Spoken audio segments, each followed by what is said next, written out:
¿Qué tal? Soy José Díaz Balart y estas son las noticias de este martes en Digital. Noticias Telemundo Digital. Emma Coronel culpable. El New York Times anticipa que la esposa del Chapo Guzmán se declarará este jueves culpable de ayudar a su marido a manejar el cártel de Sinaloa y a escapar de la prisión. Kamala, mucho gusto. Kamala Harris en México.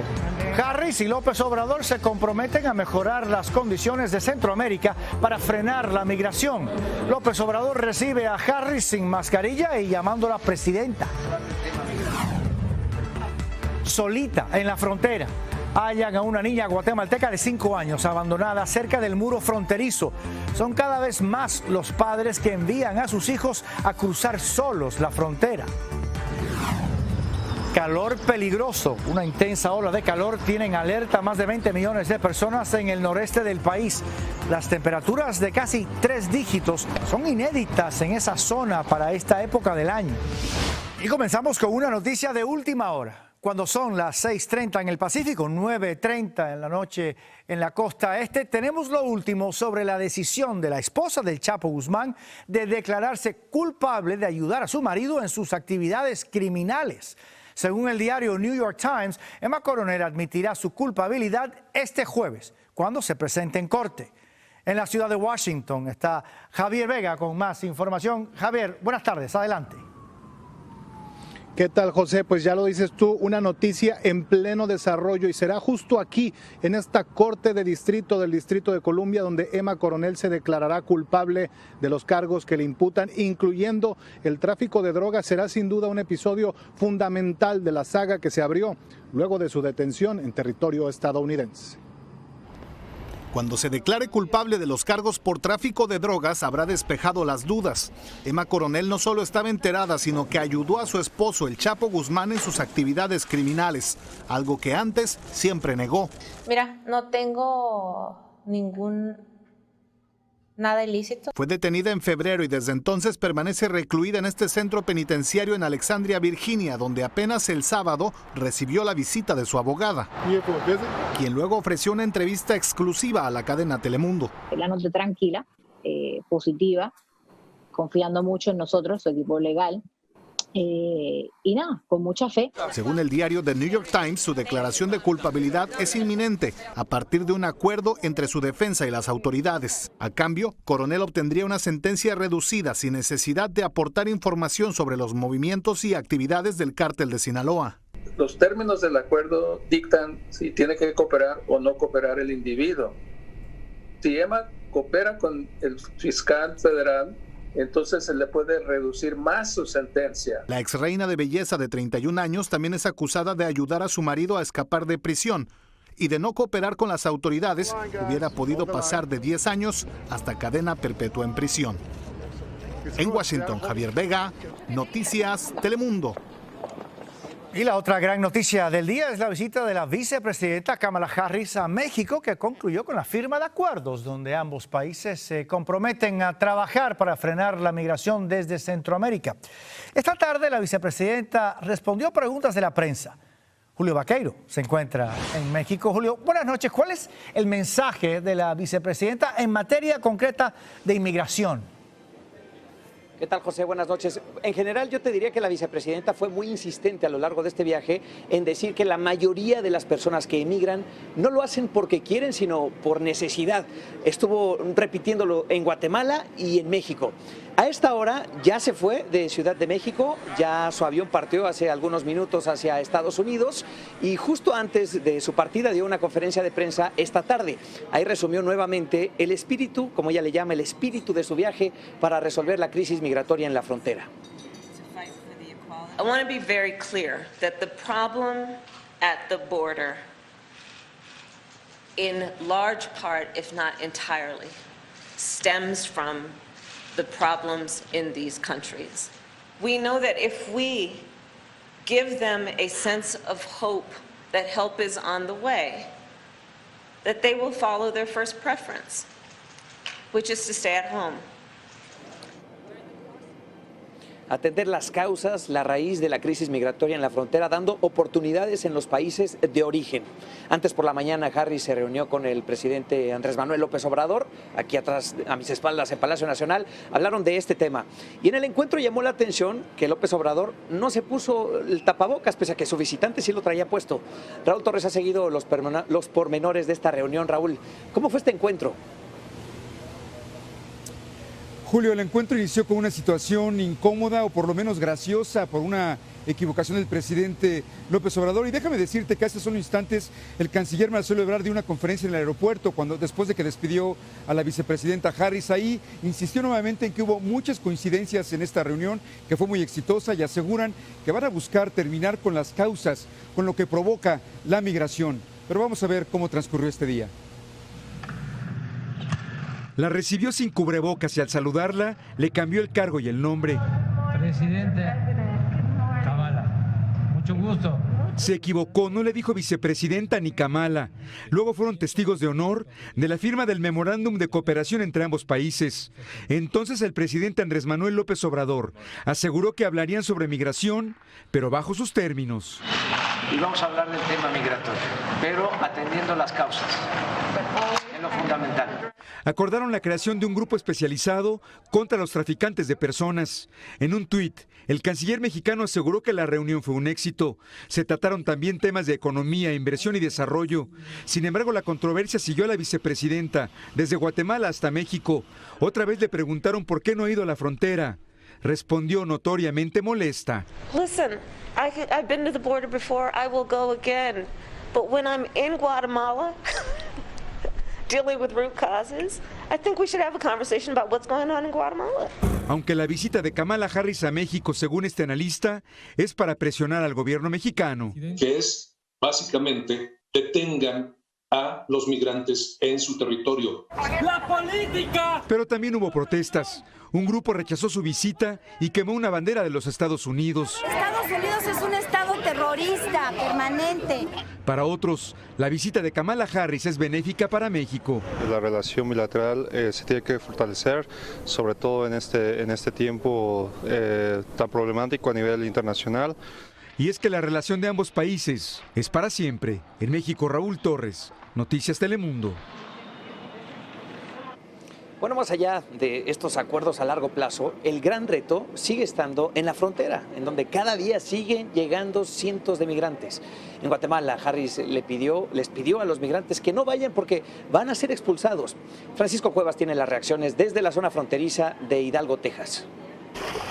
Utilizando la oscuridad del río Bravo, grandes grupos de inmigrantes centroamericanos continúan llegando a esta frontera, ahora desesperados ante un futuro incierto. No tenemos que darle a nuestros hijos y venimos pidiendo a Estados Unidos, a la nación, que nos brinden la mano. Las cámaras de Noticias Telemundo captaron esta mañana el momento en el que este grupo cruzó la frontera en Hidalgo, Texas. Horas antes, la vicepresidenta Kamala Harris había enviado el enérgico mensaje para ellos. Que está bien, pero queremos cumplir nuestro sueño. Ella cerrando la frontera no nos va a ayudar con dinero para poder ser lo que nosotros queramos ser. Ha dicho que no vengan, que porque está cerrada la frontera. ¿Qué piensan ustedes? No, pues pensamos que ellos necesitan trabajar aquí, quieren ganar dólares, quieren ver a su familia, jefe. Este grupo de inmigrantes fueron los primeros en ser detenidos luego del mensaje del gobierno estadounidense. ¿Qué ganamos con que nos digan eso si nos estamos muriendo de hambre donde vivimos? El rancho gano miserable 180 pesos. ¿Tú crees que con 180 pesos voy a comer? Muchos están conscientes que podrían ser los últimos luego de la visita de Harris a México y Guatemala. Si en caso está ahí es por la razón de que quiere arreglar algo bueno para nosotros que estamos entrando a este país. Activistas están alarmados con las palabras de la vicepresidenta Harris, que recuerdan a Trump. Esta administración decidió mantener este programa que expulsa gentes y que está violando los derechos legales y derechos humanos de migrantes.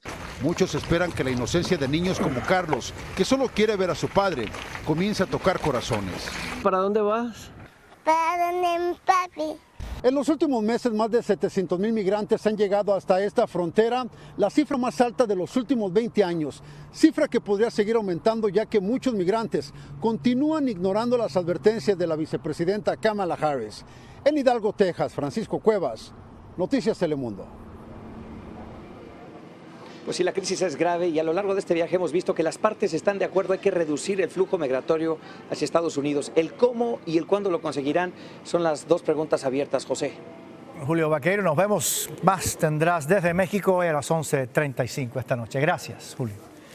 Los casos de menores llegando solos a la frontera son cada vez más dramáticos. Una niña de 5 años fue rescatada por agentes de la patrulla fronteriza luego de que fuera abandonada cerca del muro fronterizo por una zona de California. Francisco Fajardo tiene las imágenes. Las cámaras captaron a la pequeña de 5 años, quien por momentos parecía atravesar las barras de concreto y corría sin rumbo a lo largo de uno de los muros fronterizos entre San Isidro y Tijuana. Tenía miedo, estaba corriendo, no sabía a dónde ir, entonces nuestros agentes van y la rescatan. La patrulla fronteriza asegura que la menor de origen guatemalteco fue abandonada sin documentos y sin forma de identificarla. Desafortunadamente fue aquí por un adulto al que se le vio con una segunda niña. Se sospecha que esa niña es prima de la niña que tenemos bajo custodia ahora y que están en México. Por lo menos aquí en el sector San Diego, la patrulla fronteriza asegura que quienes dejan a los niños los arrojan desde lo alto, desde 30 pies de altura, amarrados a sogas o los introducen a través de los orificios en el cerco fronterizo. ¿Me puede ayudar? Los incidentes se suman a la lista de otros menores como Wilto, este grupo de niñas en Nuevo México, o el menor ecuatoriano que suplicaba aterrorizado que no lo abandonaran en El Paso y que espera el reencuentro con su madre en un albergue en California. Muchos padres se están viendo con la necesidad de autosepararse. Activistas aseguran que el fenómeno es el efecto de algunas políticas del presidente Trump, como el Título 42, ahora implementadas por la administración Biden. Se ven obligados a tener que mandarlos solos sin que ellos tengan que cruzar, porque saben si cruzan también van a ser expulsados todos como familia. Por eso la práctica de autoseparación en la frontera podría seguir a la alza. Francisco Fajardo, Noticias Telemundo. Entre tanto, el gobierno ha dado nuevos datos sobre los menores migrantes que fueron separados de sus padres en la frontera durante el mandato de Donald Trump. Según el grupo de trabajo creado por Biden para reunificar estas familias, se han identificado a más de 3.900 niños separados de sus padres entre julio del 2017 y el final de la presidencia de Trump. Sin embargo, las reunificaciones van muy lentas. Solo 1.786 de ellos se han reencontrado con su mamá o su papá. A esto se añade que todavía hay casi 400 padres cuyo paradero no se ha podido identificar. Activistas piden que la administración Biden agilice los procesos para identificar y reunir a esas familias. Una madre mexicana y su hijo, víctimas de la política de tolerancia cero, recién ahora han tenido la dicha de reunificarse. Un resultado habló con ellos. El sueño hecho realidad llegó después de un largo calvario. Todo momento que pasaba sin yo tener a mi mamá a mi lado era difícil. La política de tolerancia cero les arrebató casi 4 años juntos. Mexicanos originarios de Michoacán intentaron cruzar la frontera en 2017 huyendo del crimen organizado. Pero nunca imaginaron que Brian, de entonces 16 años, terminaría quedándose solo, mientras que su madre era deportada. Pues ya cuando yo me fui, yo caí en depresión, me sentía bien triste, me sentía bien mal, yo ni quería comer. Las fechas importantes, como los cumpleaños o su graduación escolar, fueron los momentos más dolorosos de la separación. No pude disfrutar esos casi 4 años de mi mamá. Es una experiencia y un trauma que jamás se me va a borrar. La organización al otro lado les devolvió la esperanza con una llamada. La nueva administración permitiría que las familias separadas regresaran con sus hijos a Estados Unidos. Cuando ellos me avisaron que yo ya iba a venir para acá, no creía. Sentía como que era un sueño, como que no era cierto. Yo decía, hasta no tenerlo enfrente voy a creer. Sandra se convirtió en una de las primeras 7 madres en ser reunificada bajo la administración Biden. Unos 29 padres más han obtenido ya un permiso humanitario para volver. Pero este es apenas el comienzo, pues el gobierno actual no tiene registro de reunificación para más de 2.100 niños que fueron separados. Yo les digo que tengan mucha fe y que crean en Dios y que sí se puede. Nosotros somos un ejemplo de que ya estamos aquí. Por su parte, Brian, que ahora domina el inglés, se unió como activista a la organización Immigrant Defenders Law Center. y dice que luchará para que ningún niño inmigrante vuelva a sufrir una separación como la que él vivió en carne propia. Lourdes Hurtado, Noticias Telemundo.